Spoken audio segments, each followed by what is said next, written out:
یہ گوشت اور چربی تو لے جاتا ہے۔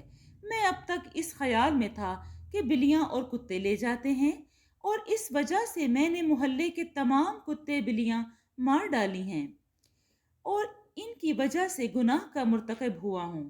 مجھے کیا خبر تھی کہ چھتوں پر سے اترنے والا تو ہے؟ یہ کہہ کر اس نے ایک بڑا سا ہتھوڑا لیا اور اسے چھپا کر لایا اور کبڑے کے پاس جا کر اس کے سینے پر مارا۔ پھر اس نے جب دیکھا کہ وہ مر گیا ہے تو اسے بہت افسوس ہوا اور کہنے لگا کہیں مجھ پر کوئی مصیبت نہ آ جائے۔ پھر کہنے لگا روغن اور چربی کی وجہ سے اس شخص کی موت میرے ہاتھ لکھی ہوئی تھی۔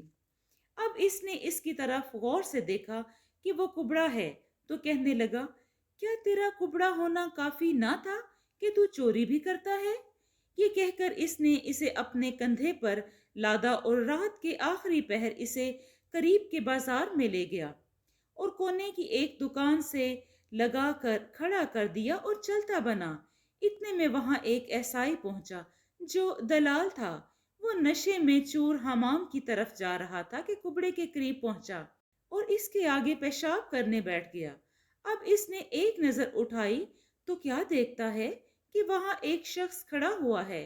ہوا یوں اسی شام کو ایک اور شخص اس کی پگڑی لے کر بھاگ گیا تھا۔ جب اس نے کبڑے کو وہاں دیکھا تو اس کو گمان ہوا کہ کہیں وہ بھی اس کی پگڑی لے نہ بھاگے، لہٰذا اس نے کبڑے کی گردن پر ایک مکہ مارا اور وہ زمین پر گر پڑا۔ اب ایسائی نے چلا کر بازار کے چوکیدار کو آواز دی اور نشے کی زیادتی کی وجہ سے کبڑے پر چڑھ بیٹھا اور اسے 2-3 گھونسے مارے اور گلا گھونٹنے لگا۔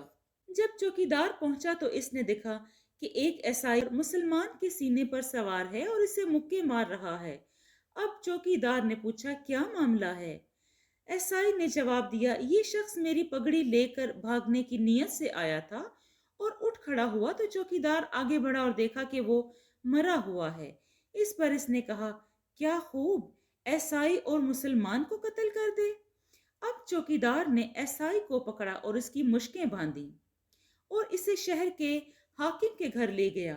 عیسائی دل میں کہہ رہا تھا کہ وہ میرے ہاتھ سے کس طرح مارا گیا، ایک ہی مکے میں اس کا کام کیسے تمام ہو گیا۔ اب تک اس کا نشہ اتر گیا تھا۔ دلال، کبڑا اور عیسائی تینوں رات بھر حاکم کے گھر رہے۔ صبح کے وقت حاکم نکلا اور حکم دیا کہ قاتل کو پھانسی دی جائے اور جلاد کو حکم دیا کہ شہر بھر میں اس کا اعلان کروایا جائے۔ اس نے عیسائی کے لیے تختے لگوائے اور اسے ان کے نیچے کھڑا کیا۔ پھر جلاد نے عیسائی کی گردن میں رسی ڈالی، قریب تھا کہ وہ اسے لٹکا دے۔ اتنے میں وہ خانسامہ لوگوں کا مجمع چیرتا ہوا پہنچا اور دیکھا کہ عیسائی کو پھانسی پر چڑھایا جانے والا ہے۔ وہ جلاد سے کہنے لگا رک جاؤ، میں اس کا قاتل ہوں۔ حاکم نے پوچھا تو نے اسے کیوں قتل کیا؟ اس نے جواب دیا میں کل رات اپنے گھر گیا تو دیکھا کہ وہ روشن دان سے میری چیزیں چرا رہا ہے۔ اس پر میں نے اس کے سینے پر ایک ہتھوڑا مارا اور وہ مر گیا اور میں اسے لاد کر بازار لے گیا اور فلاں جگہ نکڑ پر کھڑا کر دیا۔ اس کے بعد کہنے لگا یہ میرے لیے کافی نہیں ہے کہ میں نے ایک مسلمان کو قتل کیا اور ایک عیسائی بھی میری وجہ سے قتل ہو۔ میرے علاوہ کسی اور کو پھانسی پر مت چڑھایا جائے۔ جب حاکم نے خانسامہ کی باتیں سنی تو اس نے عیسائی دلال کو چھوڑ دیا اور جلاد سے کہا خانسامہ کو پھانسی پر چڑھا دو۔ جلاد نے رسی عیسائی کے گلے سے نکال کر خانسامہ کے گلے میں ڈال دی اور اسے تختے کے نیچے کھڑا کر دیا اور اسے لٹکانے ہی والا تھا کہ اتنے میں یہودی حکیم پہنچا اور کہا اسے میں نے قتل کیا ہے۔ رات کے وقت میں اپنے گھر میں تھا کہ ایک مرد ایک عورت نے آ کر دروازہ کھٹکھٹایا اور ان کے ساتھ یہ بیمار تھا۔ خادمہ نے مجھ سے آ کر واقعہ بیان کیا۔ اتنے میں انہوں نے کبڑے کو مکان کے اندر لا کر دیوار سے ٹیک لگا کر کھڑا کر دیا۔ میں اندھیرے میں اسے دیکھنے گیا اور اس سے ٹکرا گیا اور وہ زینے سے نیچے گر کر فوراً مر گیا۔ پھر میں اور میری بیوی اسے چھت پر لائے۔ اس خانسامہ کا مکان میرے مکان کے ساتھ لگا ہوا ہے۔ ہم نے کبڑے کو چھت سے خانسامہ کے گھر میں اتار دیا۔ مگر وہ مردہ تھا۔ اور جب خانسامہ اپنے مکان میں آیا تو اس نے خیال کیا کہ یہ کوئی چور ہے اور اس پر ایک ہتھوڑا مارا اور وہ زمین پر گر پڑا۔ اس لیے اسے گمان ہوا کہ اس نے اسے قتل کیا ہے۔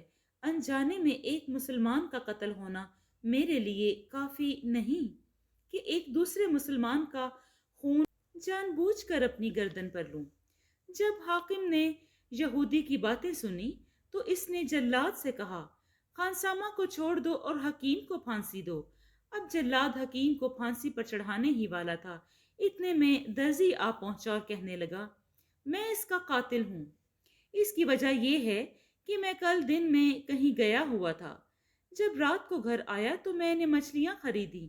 جب ہم کھانے بیٹھے تو میری بیوی نے ایک ٹکڑا مچھلی کا لیا اور اس کا لقمہ بنا کر کبڑے کے منہ میں ٹھونس دیا اور وہ فوراً مر گیا۔ اب میں اور میری بیوی اسے لے کر حکیم کے مکان میں پہنچے اور ایک خادمہ نے آ کر دروازہ کھولا۔ ہم نے کہا کہ دروازے پر ایک مرد اور ایک عورت آئے ہوئے ہیں اور ان کے ہاتھ میں ایک بیمار ہے، تو آ کر اسے دیکھ۔ وہ اپنے آقا کے پاس گئی۔ پھر میں نے کبڑے کو لے جا کر زینے کے سب سے اوپر والے سرے پر ٹیک لگا کر کھڑا کر دیا۔ میں اور میری بیوی چلتے بنے۔ جب حکیم اترا تو اس کی ٹھوکر اس کبڑے کو لگی اور اسے گمان ہوا کہ اس کی وجہ سے وہ مر گیا ہے۔ درزی نے حکیم کی طرف مخاطب ہو کر کہا، یہ صحیح ہے نا؟ اس نے جواب دیا، ہاں۔ جب حاکم نے اس کی باتیں سنی تو اس نے جلاد کو کہا، حکیم کو چھوڑ دو اور درزی کو پھانسی پر چڑھا دو۔ جلاد نے اسے آگے بڑھایا اور کہنے لگا، میں تو تھک گیا ہوں، ایک کو آگے بڑھاتا ہوں اور دوسرے کو پیچھے ہٹاتا ہوں اور پھانسی پر کوئی بھی نہیں چڑھتا۔ یہ کہہ کر اس نے درزی کے گلے میں رسی ڈال دی۔ اب کبڑے کا حال سنیے۔ وہ سلطان کا مسخرہ تھا اور سلطان اس سے کبھی جدا نہ ہوتا تھا۔ جب کبڑا اس رات بادشاہ کی خدمت میں حاضر نہ ہوا اور دوسرے دن دوپہر تک بھی نہ آیا تو بادشاہ نے درباریوں سے اس کے متعلق پوچھا۔ انہوں نے کہا، اے ہمارے آقا، شہر کے حاکم کو وہ مردہ حالت میں ملا ہے۔ اس نے قاتل کو پھانسی پر چڑھانے کا حکم دیا، لیکن جب حاکم قاتل کو پھانسی دینے کے لیے نیچے اترا تو ایک دوسرا شخص، پھر ایک تیسرا، اور سب کے سب یہی کہتے رہے کہ اس کو میرے سوا کسی نے قتل نہیں کیا۔ جب بادشاہ نے یہ باتیں سنی تو اس نے حکم دیا، ان سب کو یہاں لایا جائے۔ جب اس کا کارندہ وہاں پہنچا تو دیکھا کہ جلاد درزی کو پھانسی دینے ہی والا ہے، تو اس نے چلا کر کہا، ٹھہر جاؤ۔ پھر حاکم کو بادشاہ کا پیغام پہنچایا اور کبڑے کو سواری پر لاد کر حاکم، درزی، عیسائی، یہودی اور خانسامہ کو ساتھ لے کر چل دیا۔ پھر حاکم نے بادشاہ کو سارے لوگوں کا قصہ سنایا۔ دوستو، یہ کہانی کا پہلا قصہ آپ کو کیسا لگا؟ اگر آپ کو یہ پسند آئی ہے تو اس کو لائک اور شیئر کیجیے۔ خوش رہیں، اپنا اور اپنوں کا بہت سا خیال رکھیں۔ شکریہ۔